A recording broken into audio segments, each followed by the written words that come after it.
Hi there. So we're gonna discuss about the trigonometric ratios of special angles. So here, let's start with the concept of 30, 60, 90. So that is one of the special type of the right angle. Okay. So when focusing on trigonometric ratio, we have the equilateral triangle here whose sides have length A. Okay. So lahat ng sides na to na makikita nyo is A. Okay. So pag sinabi naman equilateral triangle, lahat yan ay pare-parehas ang kanilang sides. Okay. So what are we going to do here is nagdrawing tayo ng line segment AD perpendicular to the BC. Hinati natin sa dalawa yung equilateral triangle. Ano nga ba yung equilateral triangle? Pag sinabing equilateral triangle, yung equi means equal, yung lateral means side. So ibig sabihin lahat ng sides ng triangle na to ay equal. Pero nga, nung hinati natin, what will happen then? So nga pala, ang sides or angles ng equilateral triangle ay pare-parehas din. Okay? So lahat sila ay equal sa 60 degrees. Nung hinati natin sa dalawa, of course, nagkaroon tayo ng division by 2. Okay? Yung sides na to, o yung side na to na A, nahati rin sa dalawa. So nagkaroon tayo ng A over 2, A over 2 dito sa kabila. Yung BD naging A over 2, yung DC nagkaroon ng A over 2. Okay? And then, of course, alam naman kasi natin na ang angle nila ay pare-parehas. Yung side or angle na to ay 60, angle na to ay 60, 60 rin to. Pero nga, nung hinati natin yung equilateral triangle sa dalawa, nahati rin yung 60 sa dalawa. So, naging 30 na lang siya. So, din nga nag-start yung story nung nagkaroon tayo ng 30, 60, at saka 90. Okay? So, hindi lang yan, no? Alam naman natin ang AD, yung line segment AD, that is the longer leg. So, paano nga ba makukuha yung longer leg? So, easy lang naman. Kailangan nyo lang hanapin nyo lang yung hypotenuse, which is the hypotenuse is twice the time shorter, two times shorter the leg. Okay? So, yung longer leg naman kasi, yung shorter leg times square root of 3. Okay? Tapos, yun nga, nag-multiply natin yan, we have this a square root of 3 over 2. Yan na yung magiging line segment AD natin. Okay? So, mag-focus na muna tayo sa right triangle na to. Actually, parehas na naman yan eh. Mapa-left, mapa-right, 30, 60, 90 pa rin naman yan. Okay? So, same lang din yung sides. Ang sides ng hypotenuse natin ay A. Ang longer sides natin ay, or leg natin ay A square root of 3 over 2. At yung shorter leg natin ay A over 2. Okay? So what are we going to do? Kagaya na pinapractice natin nakaraan, we are going to find the trigonometric ratios of 30 and 60. Okay? So given the fact that we have the sides or we have the legs, okay, we have to find the sine 30. So what is sine 30? The sine 30 is, kung natatandaan nyo yung SOHCAHTOA, that is opposite over adjacent. So the opposite here would be, kung ito yung gagamitin nating angle, ang opposite side niya ay A over 2. Okay? The line segment BD. Okay? At ang adjacent side niya ay line segment AD. Yung katabi lang ng angle reference na yon. Okay? AB pala. So, BD would be the line segment BD. Tapos, since hypotenuse ngayon ang hanap natin, opposite yan ng right angle. Okay? Ang opposite ng right angle is AB. Okay? So, we have BD over AB, or so opposite over hypotenuse. The opposite here, we have A over 2. Okay? A over 2 would be the opposite. And the hypotenuse, would you guess, that is A. Okay? So, when you divide A over 2 kay A, of course, may 1 dito, no? And then, we're gonna try to simplify that. A times 1, we all know that is A. 2 times A, that is 2A. So, it will become A over 2 times 1 over A. Ganyan ang ginawa rin nila. Kinuha lang na reciprocal. Okay? Pero ang ginawa natin, parang direkta na natin, diniretso na natin, no? Pero we can cancel this one out. A, tinanggal natin yung A. Ang matitira dyan is 1 over 2. Okay, either way, no, pwede nyo gamitin yung strategy na yun. I-multiply mo yung taas sa baba. 8 times 1, that is 1A. 2 times A, that is 2A. A divided by 2A, that is 1 half. Matatanggal mo yung A doon. Okay? So, that is sine 30. Now we proceed to the cosine 30. And cosine 30 is adjacent over hypotenuse. The adjacent here is a square root of 3 over 2. So hypotenuse is a. Okay? Here we have over 1 din. No? Multiply natin si 1 kay a square root of 3. Multiply natin si 2 kay a 2 kay a. Okay? Lalagay natin sa denominator. Pero dito, ang ginawa natin strategy, kinuha lang natin reciprocal nung denominator. Binaligtad natin yan. So, magiging a square root of 3 over 2. Kinopya ko yung numerator.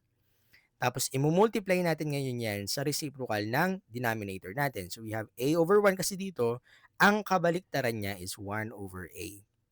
Ngayon, tanggalin natin yung magkakapareha sa taas at baba. So, we have a, tinanggal yan. Ang matitira lang dyan is square root of 3 times 1, that is square root of 3, over 2.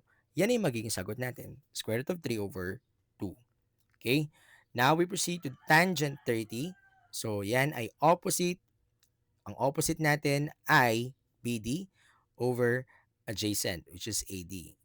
Okay? So, ngayon, we have BD, A over 2, and then we have AD, A squared of 3 over 2. Again, we multiply the numerator sa denominator natin, tapos yung denominator sa numerator natin. So, here we have, ang kinopy lang natin sa taas, yung numerator A over 2, tapos multiply na natin sa kabaliktaran nito. So, yung 2 nasa taas na, over A squared of 3. Tapos minultiply natin nga o sinimplify natin yung magkakaparehas na letter at number, yung 2 tinanggal, yung A meron sa taas, meron sa baba, tinanggal din natin yan. So, na matitira sa taas, syempre 1 na lang. Okay? Over square root of 3. Eh, bawal nga yung bahay sa ilalim ng tulay, yung square root sa ilalim ng denominator. So, we just multiply it. Okay? Rationalize it. So, we have 1 times square root of 3. That is going to be square root of 3. The same. And then square root of 3 times square root of 3. That is going to be 3. Why? Square root of 3 times square root of 3 is square root of 9. Square root of 9, that is going to be 3. And that's it. Square root of 3 over 3. Now, we try the cosecant 30. Cosecant 30 is CHO, hypotenuse over opposite. So, ngayon, ang hypotenuse natin is, we have A. Opposite naman natin is A squared of 3 over 2. So, go ahead and try to check it. No? Ano kaya magiging sagot? A over 1. Yan, try nyo ah. And then, A squared of 3 over 2. Okay? So, take time and pause this video if we have the same answer. I think the final answer here in this given would be 2. Okay? So, if you have the same answer, you did it correctly. If you don't, try to modify. You can multiply a times 2, then 1 times 3, and then cancel whatever the things or numbers or letter na parehas sa taas at baba.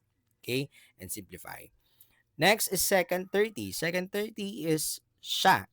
SHA. Hypotenuse over adjacent. Hypotenuse here is A. Okay? Which is A. The adjacent here would be A squared of 3 over 2. And when you solve that, we have 2 square root of 3. Bawal nga yung bahay sa ilalim ng tulay. So, square root of 3, we rationalize it. So, yung 2, mamultiply mo square root of 3, that is 2 square root of 3. Then, square root of 3 times square root of 3, that is going to be 3. Okay? And that would be the final answer. And the cotangent here is adjacent over opposite. So, we have the adjacent here, a square root of 3 over 2. Okay? Opposite would be a over 2. So, I think dito kabaliktaran na naman niya, 'di ba? Square root of 3 over 3. So, ang ginawa ko, binaliktad ko lang din naman yung sagot. So, pero bawal nga yung yung square root sa denominator. So, we take the rationalization. So, we have 3 square root of 3, that is 3 square root of 3. Square root of 3 times square root of 3 would be 3. And that would be the final answer here. Okay? So, by the way, ang final answer, when you simplify it, tatanggalin mo to. Okay? 3 divided by 3 is 1. The remaining 1 is square root of 3 only. Okay? So, that is the first part. Now, we try the 60. The 60 here, again, opposite over adjacent. So opposite would be AD. What is AD? That is a square root of 3 over 2 over a.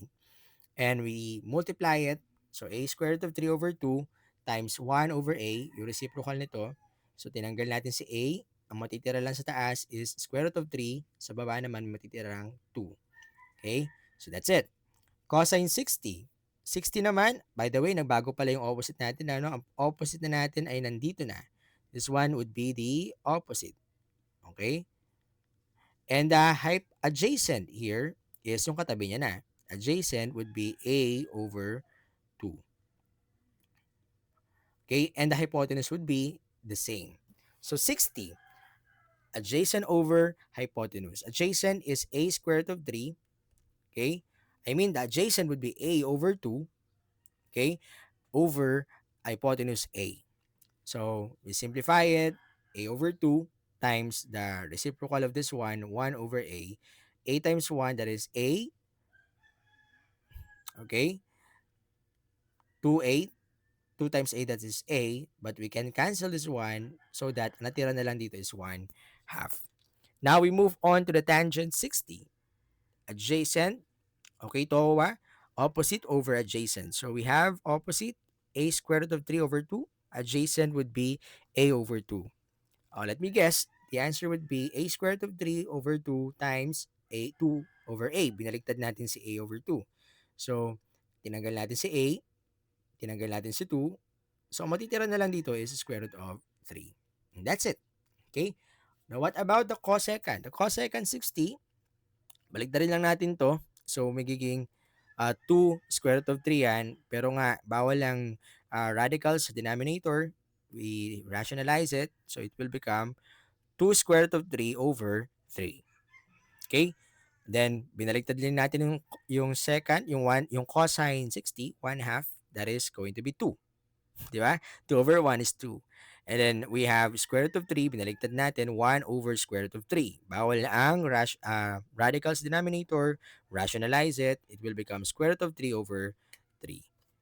Okay, nawala yung 3 dito. So, I think you are getting the point, no? You are finding out the ways of finding the trigonometric ratios of 30 and 60. Okay?